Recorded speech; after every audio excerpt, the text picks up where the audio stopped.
Pokemon Scarlet and Violet are no doubt some of my favorite Pokemon games I've played in a really long time. Whether it be the Pokemon, the characters, or even just the story, I would consider it very high in my rankings, despite all the technical issues. You know what makes Scarlet and Violet really great though? The gym leader selection they've chosen.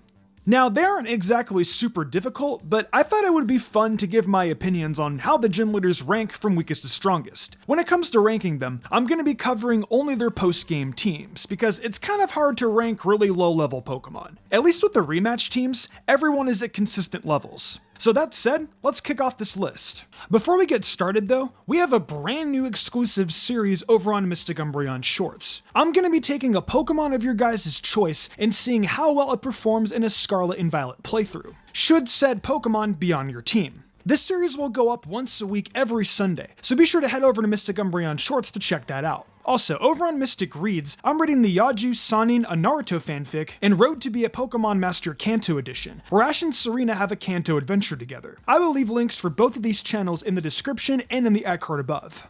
So, up first on the list is Katie. I think it's pretty obvious why Katie is up first, and that's due to the fact that she is the Bug-type gym leader. Bug typing is considered as the weakest type in Pokemon, and her Pokemon team isn't exactly fantastic either, especially Spidops. The majority of her Mons are also really slow, with the fastest being Locates. Other than that, you can just come in here with the fire or flying type and proceed to one-hit KO everything. Honestly, if you had a Volcarona, it should be easy as cake. Speaking of, why doesn't she have a Volcarona? That would have made this team at least a little better. Heracross is the best option she's got, but even then, clip it with a Hurricane or a Brave Bird and it's out.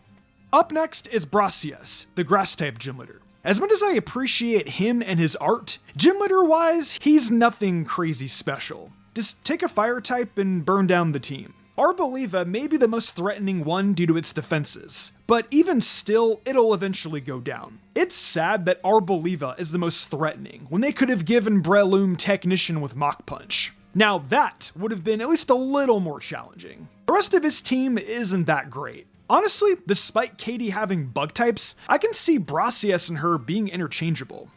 Hey, it's Crasher Wake's relative. I can actually see the resemblance. What about you guys? Kofu is placed here because every Mon on his team is insanely frail. One fast electric type could pretty much one-hit KO his entire team easily, especially his Pelipper. That's all I can really say. I don't know if there's any real threatening Pokemon here either. But since this entry is pretty short, I'm at least going to say something about Clawitzer. It has all the different types of coverage on it that go well with its ability Mega Launcher. Mega Launcher is a pretty strong ability, and if it is able to land a hit on one of your Mons, it may sting a little bit, so I'll give Kofu that. Popular snowboarding in Pokemon? That's pretty awesome. What's also awesome is Grusha. This is the part of the list where things aren't just easy to OHKO anymore. Or actually, no, maybe not. You can just get a fire type and proceed to burn through everything again. I will say this, he has a Weavile. That's by far the most threatening Pokemon we've seen so far on this list. It's got an insane speed stat and a pretty high attack stat, so if you are unlucky and somehow miss an attack and Weavile hits you, it will do a chunk of damage to you at least.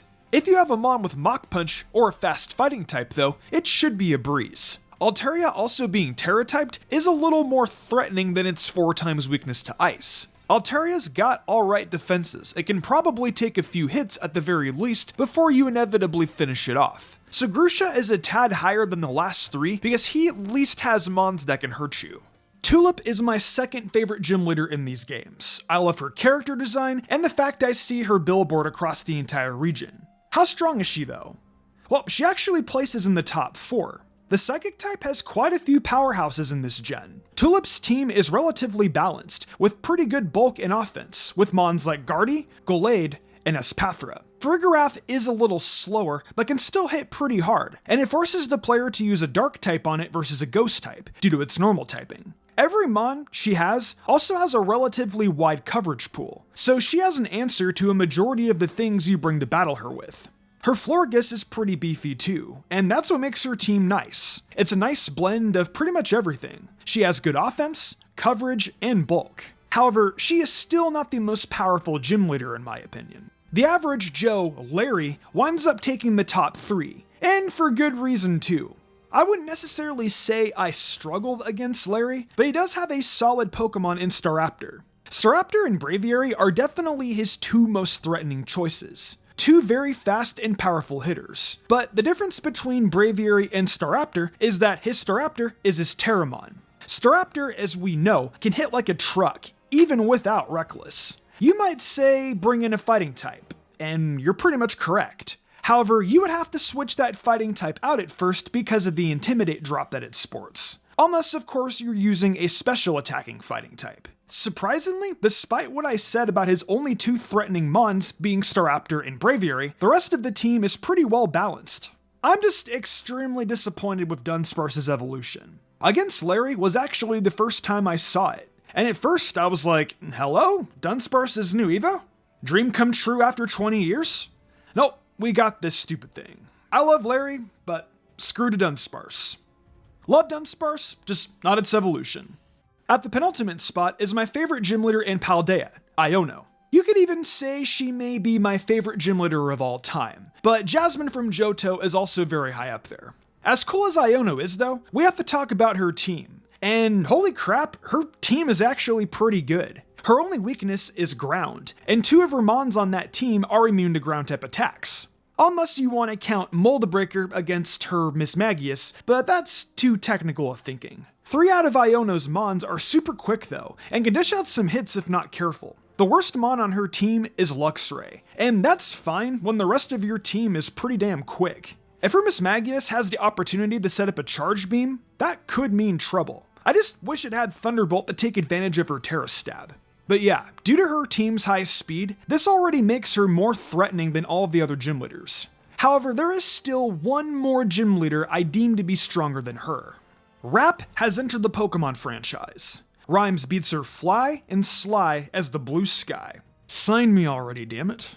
Her team is actually pretty disgusting, and it gave me the most challenge of all the gym leaders. Other than Bayonet, her team is pretty good. For one, you have Mimikyu with its disguise ability, so no matter what, she will have the opportunity to use something on you. Spiritomb only has one weakness being Fairy, and Houndstone hits hard and takes hits hard. I underestimated Houndstone a lot before the games even came out, and now I'm eating those words, because Houndstone actually took a few of my Mons out. I was unlucky, alright?